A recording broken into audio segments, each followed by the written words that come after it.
Welcome to the Chronicles of a Cheating Wife channel. A new story every day.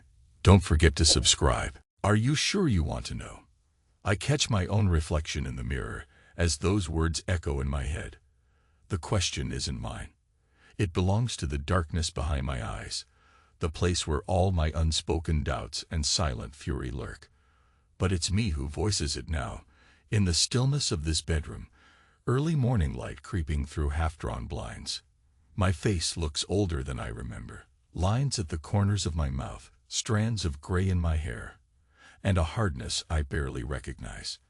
I'm David McCall, 42, father of a 7-year-old boy who laughs like sunshine and has eyes I was once sure were mine. Husband to a woman I've loved for 15 years. My partner in everything, my best friend. Husband to a woman who, well, you'll see. I turn from the mirror. There's no comfort in looking at my own face anymore, because that question, "Are you sure you want to know?" has become something like a curse, a challenge. And yes, I wanted to know. I needed to, because uncertainty was devouring me. But finding out, that's a whole different brand of agony. They say the first crack in a marriage is never the final fracture, that it spreads, spider-like, unstoppable once it starts. Sometimes it begins with an innocuous clue, something laughably small. For me, it was a candy bar in my son's backpack. A candy bar and a note that read, "You did awesome today, champ. Uncle Mike." I remember the day I found it. I was rummaging through my boy's backpack, looking for a reading assignment he'd misplaced. Instead, I found that Snickers bar and a handwritten note, folded between the pages of a coloring book. My heart actually stuttered. I stood there in the quiet hallway, listening to my own pulse thunder in my ears. The name Mike meant nothing to me. It might have been some relative from her side. I wasn't intimately familiar with every cousin. Still, something about the affectionate tone got under my skin. The scrawl of the pen. The phrase, champ. When I asked my wife, Emily, about it, her reaction was, off. I noticed a flicker in her eyes, the momentary panic of a child caught red-handed. Then she tried to laugh it away, said it was from the trainer at the gym, Mike Jensen, who'd become something of a mentor to our boy, apparently. She stammered about how I shouldn't read too much into it, that Mike was just a nice guy, helping out. She'd met him by chance at the local fitness center. That's all. But she wouldn't meet my gaze. I watched her cross the living room, posture unnaturally stiff, her arms folded protectively. "It's nothing, David," she said, forcing a smile. The guy's a trainer. You know that. And you've been so busy, so distant. Sometimes I let him help me with things. He sees our son at my sessions and offered to give him a few pointers. That's all." I didn't believe it. I couldn't. Something in her voice was trembling, and I recognized guilt. A sour taste rose in my throat, an intuitive dread I tried to suppress. My wife, the mother of my child, was lying to me. And maybe she had been for a while. I asked again, more calmly, who Uncle Mike was. She changed the subject. Then, as if trying to quash my suspicions, she blamed me. "You're so cold lately. You're never around." I got lonely. I needed someone to talk to, she said. The way her eyes darted from mine, the flush on her neck, it was all the confirmation I needed to know there was more to the story. By the time she retreated to our bedroom, tears threatening to spill, my mind was already spiraling. I pictured them alone in some locker room, or in our house while I was at work, or in the car. Her face parted in a grin I hadn't seen in a while. The realization that I might be imagining something that wasn't real twisted my gut. But deep down, I knew. That's how suspicion was born, how it took shape. I pretended for weeks that everything was fine. I kissed her on the forehead before leaving for the office. I asked about her day in a polite, practiced tone. I forced normalcy, because the alternative was to confront a possibility I wasn't ready to face. Meanwhile, a small voice inside me was chanting, Check. Confirm. Don't be a fool. Eventually, I did. I staked out my own living room one Saturday afternoon. She said she was going for a run. Her new hobby. Just a short one. I'll be back in an hour, she told me. She wore those tight running leggings, the ones that accentuated her shape in a way that once excited me, and a bright tank top. Her hair was in a high ponytail, and her phone was clutched in her hand like a lifeline. "I'll see you soon," she said. Her lips brushed my cheek. She left. I waited a minute, too. Then I grabbed my keys, told our son, playing with toy cars in the living room. I'd be back. I hopped in my car and followed her. She jogged across the block, turned a corner, and disappeared around the hedge of the neighboring houses. I parked on a side street where the city trees gave thick cover. I felt ridiculous. A middle-aged man, father of one, sneaking around suburban roads, heart pounding like a teenager in a cheap detective film. She met him a few blocks down, by an old baseball diamond, deserted that time of day. He was tall, broad-shouldered, wearing athletic gear. They embraced. Not some friendly handshake or a quick peck on the cheek. No, their bodies pressed together with a kind of urgency, her hands sliding around his waist, his palm cradling her jaw as he leaned down to kiss her deeply. It was all I needed to see. A savage punch to my gut. I shrank into the car seat, feeling the blood drain from my face. Every second felt like an hour. Emily parted from him, looking up with eyes that shone in a way I hadn't seen in years. They shared a few words I couldn't hear. Then she nudged him playfully with her shoulder. The two of them started a leisurely jog around the field, side by side, laughter punctuating the quiet air. Occasionally, he'd lean over and whisper something, and she'd smile, that radiant smile. The same one that used to be mine. I sat there for at least 20 minutes, my guts churning, hand gripping the steering wheel hard enough to hurt. A swirl of images attacked me. Her lips parted in a moan, his hands on her hips, the possibility that they'd been doing this for who knows how long. I wanted to leap out and confront them, to rage, to demand explanations, but I stayed frozen. Sometimes men freeze. Sometimes the shock is so total, we lock up. Instead of action, we wait. But inside, something was dying in me. I couldn't watch anymore. I drove home, numb. Our son looked up when I came in, big, trusting eyes that might not even belong to me, I realized. But that idea was too poisonous, so I shoved it aside. For the moment. Emily returned later, hair damp with sweat, cheeks glowing pink. She greeted me with a forced casualness. I studied her expression. The guilt was there, hidden behind a forced smile. "Run was good," she said, eyes flicking away. I needed the fresh air. I just nodded, my lips tight, heart clenched. That night, while she showered, I stood in front of the bathroom mirror and stared at my reflection again.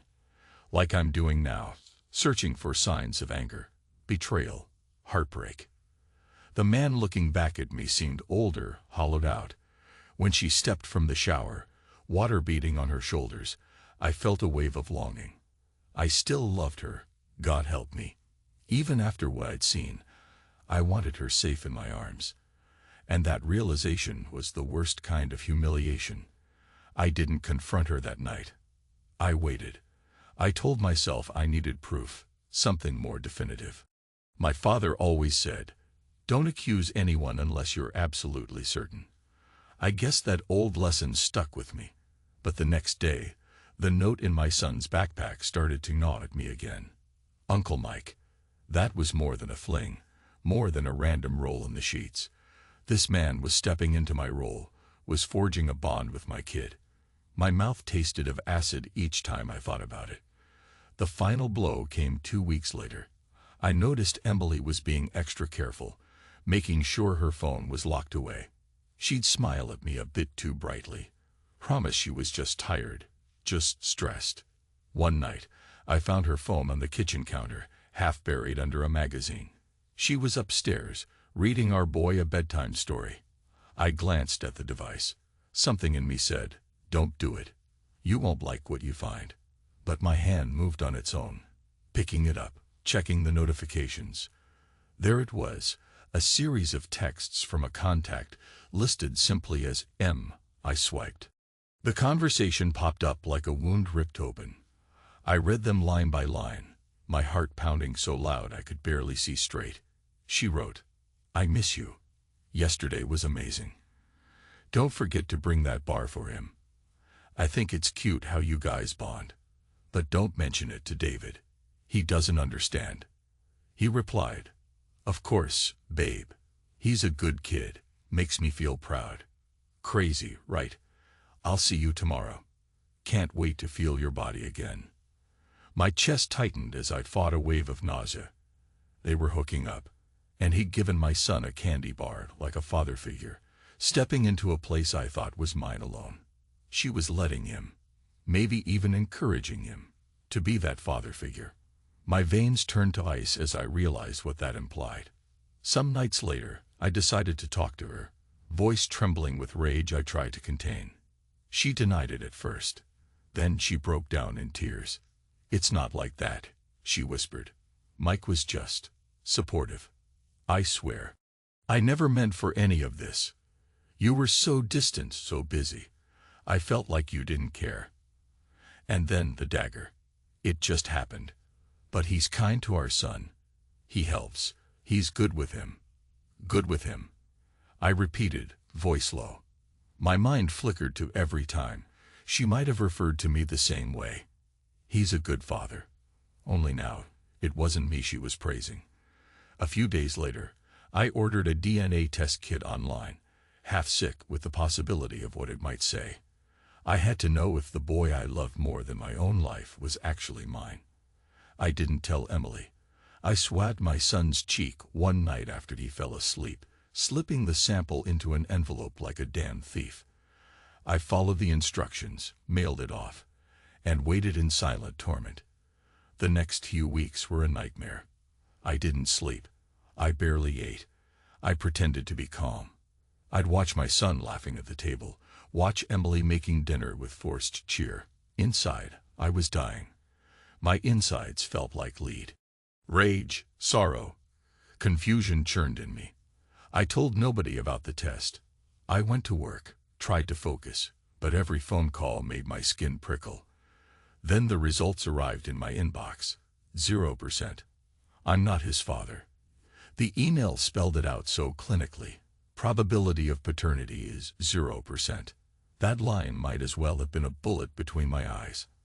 I felt hollow. I didn't scream. I didn't shout. I didn't even cry. I just stared at the screen, numb for what felt like hours.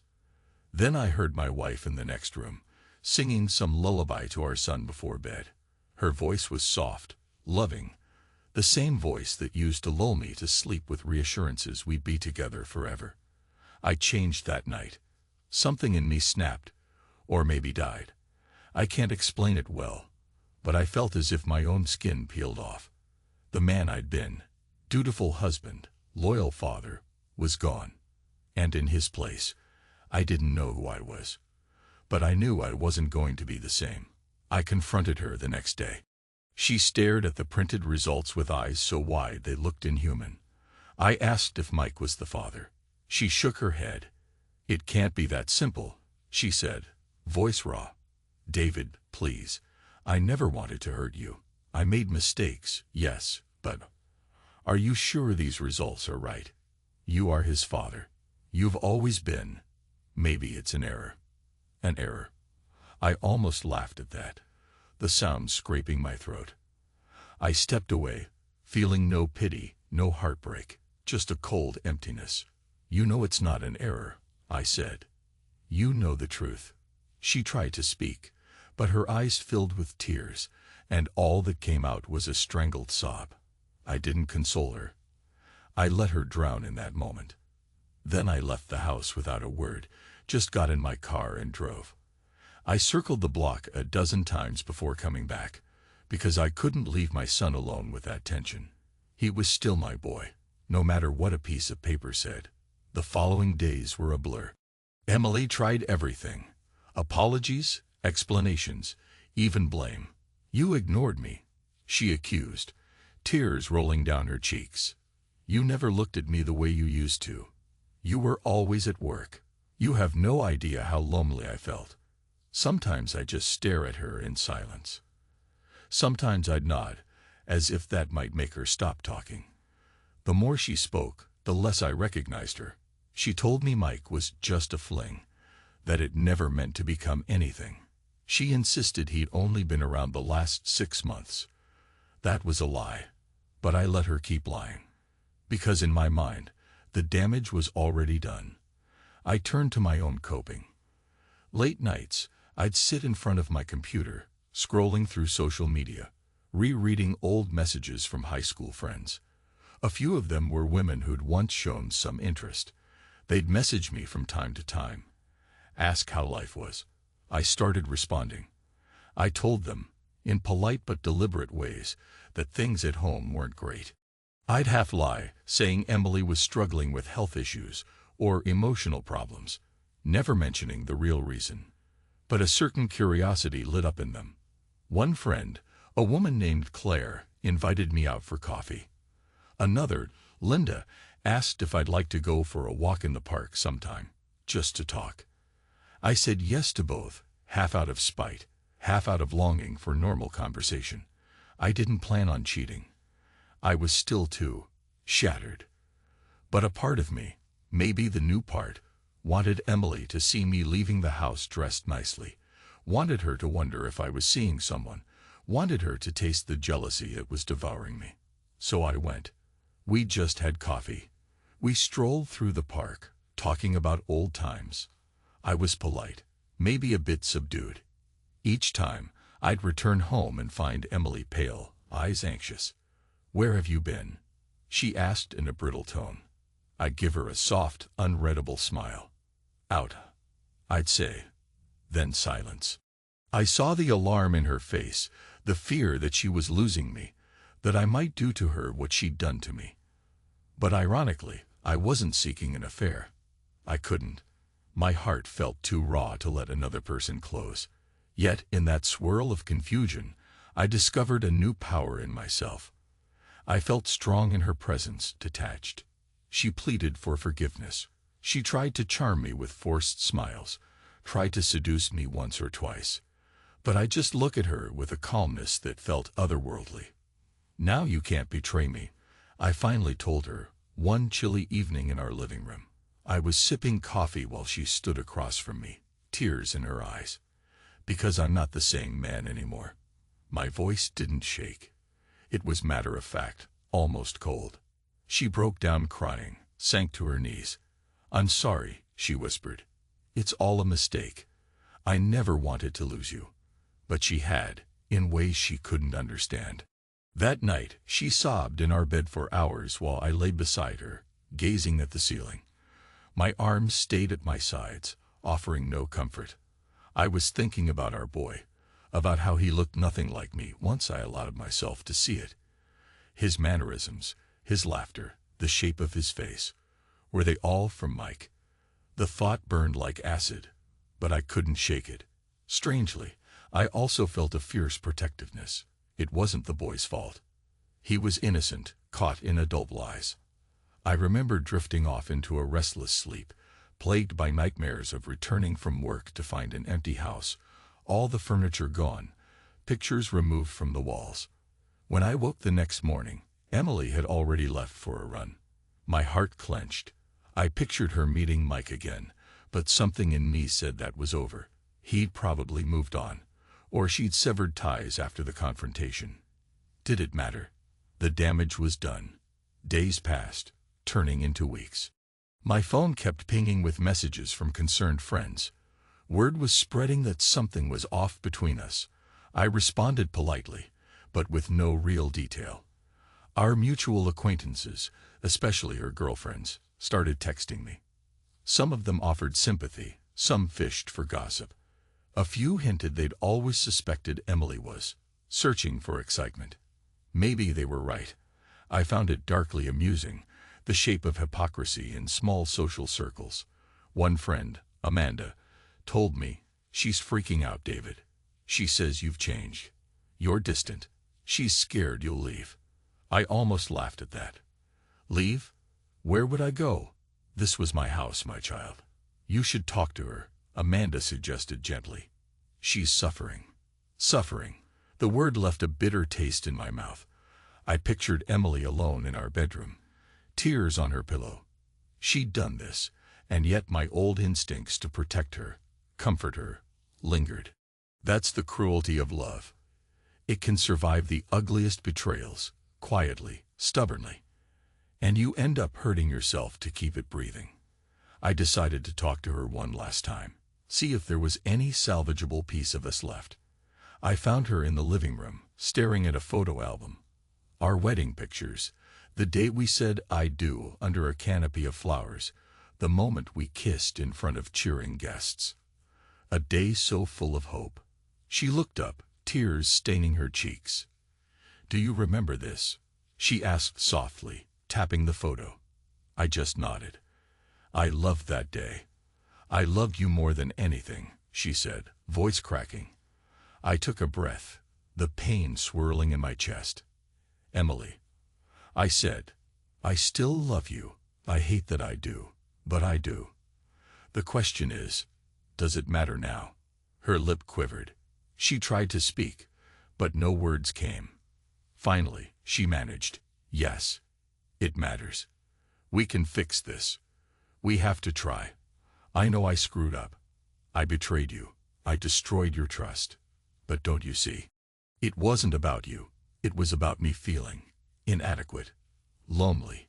I made a mistake, a terrible mistake. I wanted to believe her. I wanted to wrap my arms around her, bury my face in her hair, and pretend everything could be undone. But the memory of that text message, "Can't wait to feel your body again," flashed in my mind like a neon sign, and the photo of our boy's face, his grin that might not hold any of my DNA. My throat constricted. Is Mike his father? I asked, quietly. She didn't answer immediately. Then she shook her head. No, he's not, she whispered. And I believed she might be telling the truth there, ironically enough. Because apparently the timeline didn't match, or maybe there'd been other men. God, that possibility hammered in my skull. I was with someone else a long time ago, she confessed, voice shaking. Before you and I got serious. I swear I didn't know. I didn't suspect until recently. Her tears fell again. I couldn't even face that possibility. I'm so sorry. You're still his father, in every way that counts. My stomach clenched with a toxic mix of relief and fresh betrayal. She'd known, or at least suspected, for how long. She never told me. She let me raise him, let me believe he was mine in every sense. I wanted to scream at her for stealing my right to choose to know, but all I did was stand there, silent, fists tight. We can't fix this, I said, my voice rough. This is who we are now. Her tears kept flowing, but I felt no urge to wipe them away. She reached for me, and for a moment I let her arms circle my waist. The warmth of her body against mine threatened to shatter my resolve. But I remembered the taste of betrayal and the hollow emptiness I'd lived with these last weeks. So I pulled away. That evening, I went to the kitchen, scrolled through my phone, answered a few messages from those new friends I'd been chatting with. I half expected them to ask me out again. Part of me wondered if I should say yes, if that would be enough to punish Emily the way she punished me. But something kept me from going further. Maybe some lingering sense of honor. Or maybe I just didn't have the energy. Meanwhile, Emily watched me from the doorway, her face pale, eyes pleading. I know I deserve this, she murmured once. But please, I need you to stay. Our son needs you. I gave a slight nod. I'm here. That's all I can promise. Time drifted on. The slow unraveling of our marriage was like a continuous drone in the background. She tried to cling to me. I remained distant. My son, my boy, was the only reason I stayed under the same roof. I still tucked him in at night, read him stories, kissed his forehead. Maybe the biology wasn't there, But love had its own claim, and I couldn't walk away. If I left, I'd leave him fatherless a second time. That's something I couldn't stomach. But I changed. Inside, I was a different man. I started going out more, meeting people for coffee or a quick lunch.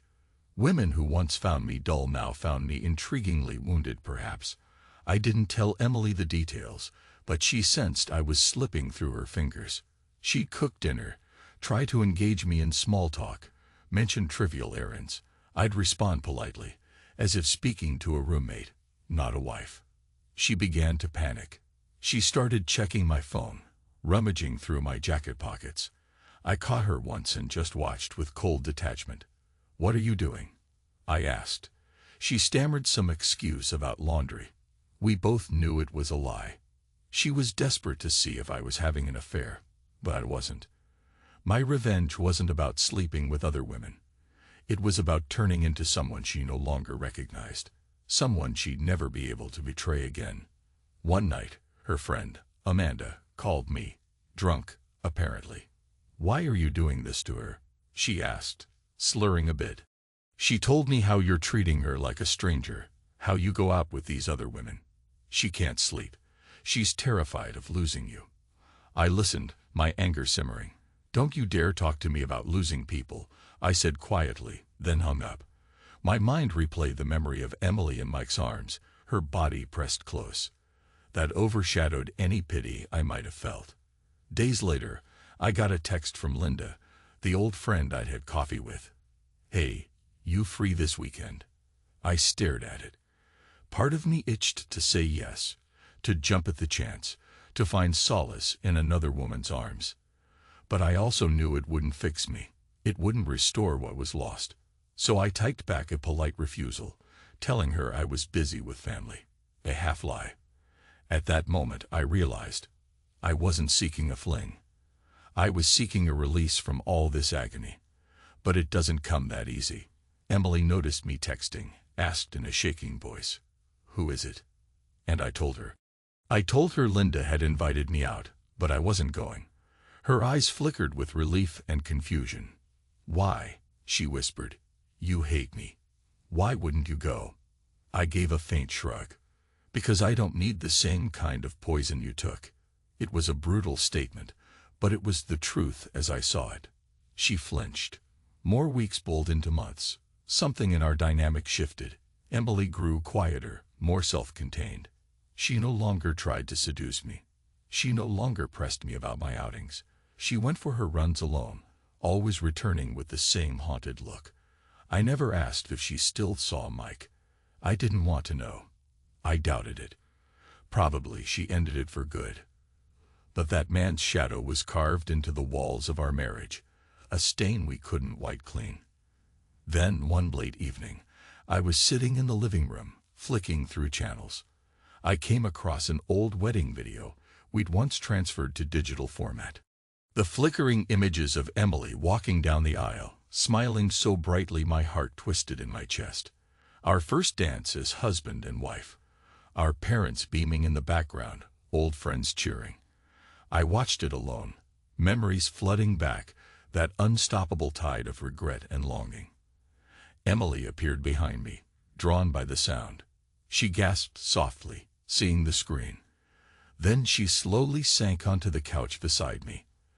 Our wedding selves floated before us like ghosts from a happier time. I felt her hand brush mine, tentative and trembling. She didn't speak, and I didn't move away. For a few minutes, we just watched the echoes of our past. We were so young, so full of promise. Finally, I murmured, "I loved you so much. Even after everything, I love you. But I can't be who I was, Emily." Her hand tightened on mine. She whispered, "I know. And it kills me every single day." We sat there, letting the silent tears fall. When the video ended, the screen went black. Something in that darkness made my throat constrict. I felt a pang of despair, but also a grim acceptance. We were both living in some kind of purgatory. One afternoon, as I left work, my phone rang. It was the school. My heart lurched. Fear that something happened to our boy. I answered, and they told me my son. I still called him that, still do, had a slight fever, that I should pick him up. I raced to the school, my heart pounding with that protective paternal instinct I thought I'd lost. I found him sitting in the nurse's office, looking miserable, cheeks flushed. He blinked up at me. "Dad, I don't feel good. Dad." That word. I lifted him in my arms, an overwhelming surge of love coursing through me. I carried him to the car, buckled him in, stroked his hair gently. "It's okay," I said. "We'll get you home, get you something for the fever, and you'll rest." He nodded, trusting me completely. On the drive home, I glimpsed him in the rearview mirror, dozing against the seat. My heart twisted again, full of complicated feelings. Biological father or not, this was my boy, and I'd give my life for him. That truth was unwavering, no matter how my marriage had fallen apart. Emily was waiting anxiously at the door when I pulled up. She helped me carry him to his bed, fussing over him, checking his temperature. For a moment, we were a team again, no harsh words or accusations, just two parents united by concern. That night, after he fell asleep, Emily lingered in the hallway, hugging herself, eyes teary. "Thank you," she said quietly, "for being there." I shrugged, exhaustion weighing on my bones. Where else would I be? I said, there was nothing more to discuss. In the days that followed, as he recovered, I found myself feeling calmer, more resigned to the idea that, father or not, I had a responsibility here. I couldn't tear his world apart just because ours had shattered. And ironically, that sense of duty gave me a strange new sense of purpose. I couldn't fix the marriage, but I could protect my boy from the full impact of its destruction. Meanwhile, Emily changed too. She stopped wearing her bright running leggings, opting instead for simple black sweatpants. She rarely smiled. The guilt was eating her alive, and I didn't bother to console her. She tried to talk about counseling, about working on ourselves for the sake of our child. I gave non-committal answers. Maybe, I said. Maybe not. My passivity was its own form of punishment for her. But punishment for her was punishment for me too, because we still shared a house, a life, a child. Sometimes I'd see a glimpse of the old Emily, laughing with our son over breakfast, or carefully folding laundry with that sweet humming under her breath. My heart would ache, because I knew how it felt to love her, and I knew that love was still buried in me, no matter how deeply. Yet that love couldn't erase betrayal. Couldn't erase the reality that I'd become a man who no longer recognized himself in the mirror. The final confrontation came unexpectedly. One evening, I walked into the garage, looking for a spare light bulb. I spotted Emily in there, rummaging around in a box of old family photos. She jumped when she heard me, almost dropping the box. Her face looked stricken, hair disheveled. She'd been crying. "What are you doing?" I asked, stepping closer. She held up an old photograph. Me and her, smiling in front of the hospital the day we brought our son home. I was remembering, she whispered. All those moments when we were happy. I didn't respond. My eyes landed on the photo, and an unwelcome pang squeezed my heart. God, we'd been so full of life then, so certain we had a perfect future. Suddenly, she set the picture aside and squared her shoulders. Her voice trembled. "I can't keep living like this, David," she said. "I know what I did was unforgivable, but this limbo is killing me. If you want me to go, if you want a divorce, then say so. I can't stand you looking at me like you don't even see me." Tears pooled in her eyes, but her expression was desperate, almost defiant. "Just tell me. If you want me gone, I'll go." It felt like my throat was filled with concrete. I inhaled slowly. Part of me wanted to scream, "Yes, get out, you destroyed everything." Another part wanted to break down and beg her to stay, to fix me, to fix us. But the last few months had taught me that there was no easy solution. No matter what, we'd never return to the naive bliss of before. And yet, I don't know, I said at last, voice hoarse. I don't know how to fix any of this, or if it can be fixed. I just know I can't go back to how we were." She nodded, tears slipping down her cheeks. "So, do we try counseling? Do we try to move on? Or do we?" "I can't decide right now," I said, backing away. I felt cornered, suffocated. "But you need to understand something. I'm not the man you married anymore." She closed her eyes, tears sliding down, shoulders sagging in defeat. "I do understand," she whispered. "I see it every day. And it terrifies me." I turned, left her there in the garage, heart pounding in my chest. The next day, she told me she'd arranged for a few nights at her sister's place. She needed time, and she guessed I did too. I didn't argue. Our son, bless him, was told it was just for work reasons, that Mommy had to help Aunt Michelle with something important. He cried a bit but accepted it, so Emily packed a small bag, tears in her eyes, and left. I watched her car pull out of the driveway, that hollow ache in my chest intensifying. At that moment, I realized how deeply I still loved her, and how deeply she'd wounded me. Even though I'd become something colder, the pain was still mine to bear. She was gone for 4 days. During that time, I found a kind of numb routine. I took our boy to school, went to work, came home, made dinner. Sometimes he asked about Mommy, and I'd reassure him she'd be back soon. At night, I'd sit alone in our bedroom, staring at the empty side of the bed. Despite all the anger and betrayal, I missed her presence. Love is a damn cruel addiction sometimes. On the 5th day, she returned, letting herself in quietly. I was reading a book to our son. He jumped up at the sound of the door, ran to her with open arms, and she scooped him up, hugging him tightly. Tears streamed down her face again. I just watched, heart pounding, feeling a swirl of conflicting emotions. Then she set him down gently, kissed his forehead, and came over to where I stood. "I want to fight for our marriage," she said, voice steady but thick with emotion. "I want to at least try counseling or something. Please, if there's any chance, I'll do anything." I stared at her, reading the desperation in her eyes. I remembered how I felt the day I found that note, the day I saw her with Mike. The pain was still there, scaring me, yet the memory of what we once had wouldn't let me slam the door completely. A father I might not be, but a dad I was. A husband I once was, but a man I still am. Torn between bitterness and an unwanted hope, I nodded slowly. "All right, we'll try counseling, but I can't promise anything." She closed her eyes, exhaling the shuddering breath. "Thank you," she whispered. That night, we slept in the same bed, separated by a gulf of regrets.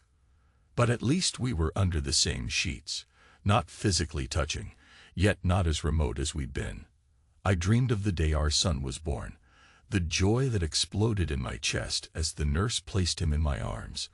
When I awoke, my cheeks were wet with tears. Emily was lying on her side, watching me with sorrowful eyes, but she didn't reach out. Neither did I. Days blurred again. We booked a counseling appointment, a couples therapist who specialized in infidelity and family issues.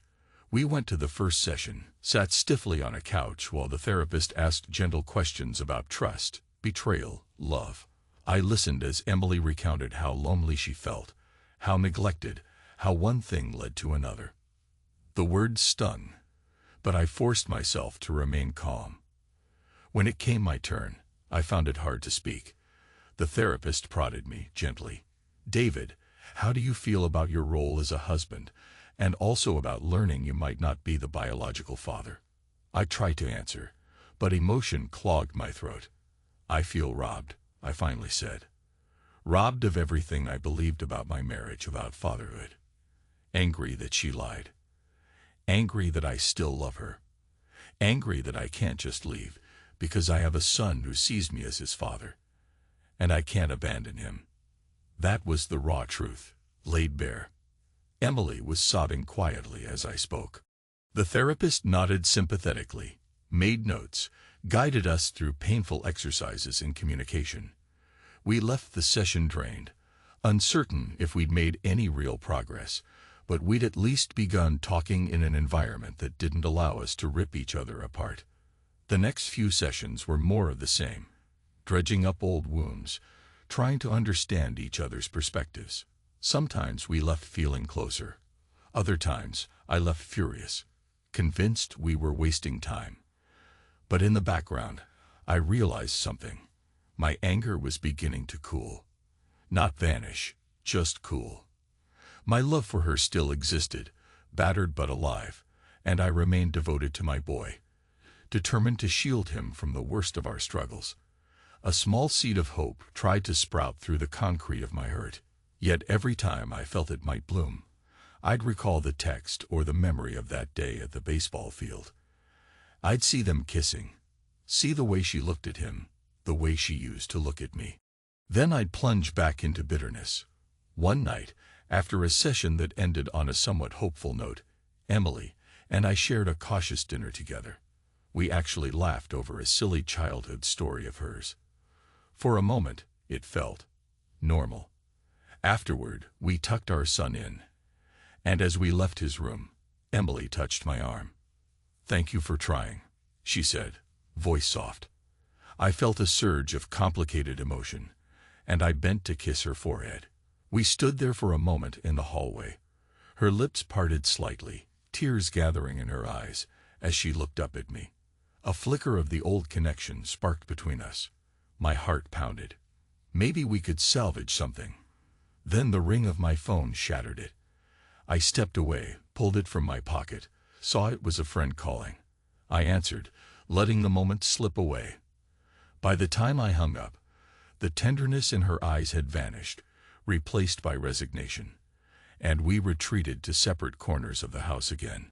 It all came to a head in our final counseling session.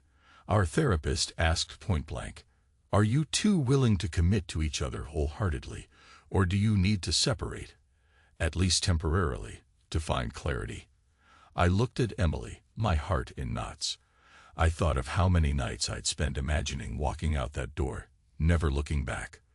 Then I thought of my boy, the unbreakable bond that existed despite bloodlines, and I thought of the love that still flickered inside me for this woman, who'd broken me in ways I never thought possible. "I need time," I said. "I want us to stay together. For him. Maybe for us too. But I can't pretend nothing's changed." Emily let out a choked sob, nodded. "I understand," she said softly. "But I'm not giving up on us." The therapist gave a measured smile. "Then I'd recommend we ease off the sessions for now and let you two build from here. Your progress has been real, but it's a fragile thing. Both of you must decide if you can fully trust and love again." We left with a new script, one of cautious attempts at closeness, of forging a path out of the rubble. But the truth is, some rubbles can't be cleared. Sometimes you just build on top of them. That night, we shared a bed again. Our son was asleep in his room, the house silent. Emily turned to me in the darkness, eyes glistening with tears. I felt that old pull, and for a moment, we kissed, softly, hesitantly. Her body trembled, my heart pounded. Could I let myself love her again physically, intimately, after everything?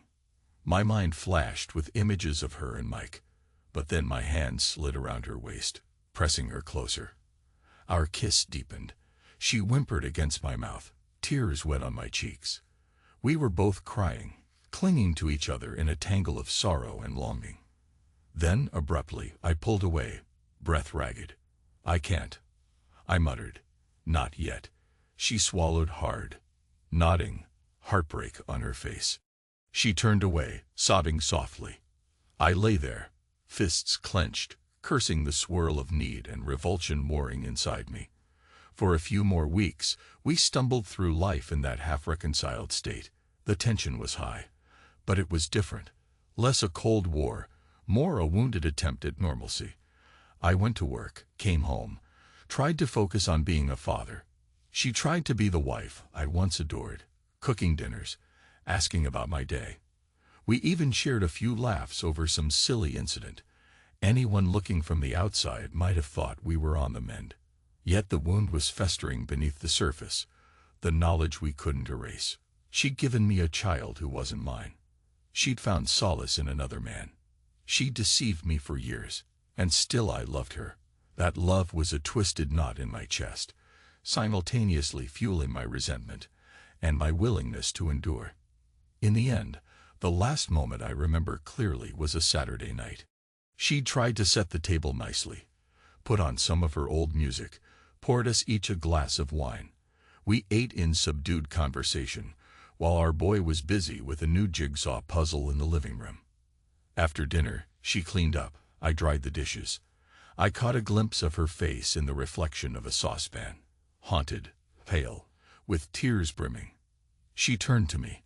"I know you'll never see me the same way," she said softly. "But for what it's worth, I'm sorry, David. More sorry than I can ever say." I met her eyes. "I know," I said. There was nothing else. That night, after our son went to bed, she and I ended up in the living room, sitting across from each other on opposite couches. I stared at her, and she stared at me. The silence was painful. Finally, I stood up, walked over, and sat beside her. She looked up, eyes full of questions. For a moment, we just breathed, hearts pounding. Then I cupped her face in my hands. "Now," I whispered, "you can't betray me anymore. Because I'm not the same man. And neither are you." She gazed at me, tears streaming down. She tried to speak, but her voice caught in her throat. I leaned in, brushing my lips across her cheek, tasting salt. Then I pulled back, eyes shuttered. Her fingers tightened on my wrists. "I love you," she choked out. I just nodded. My mouth felt dry, my chest tight.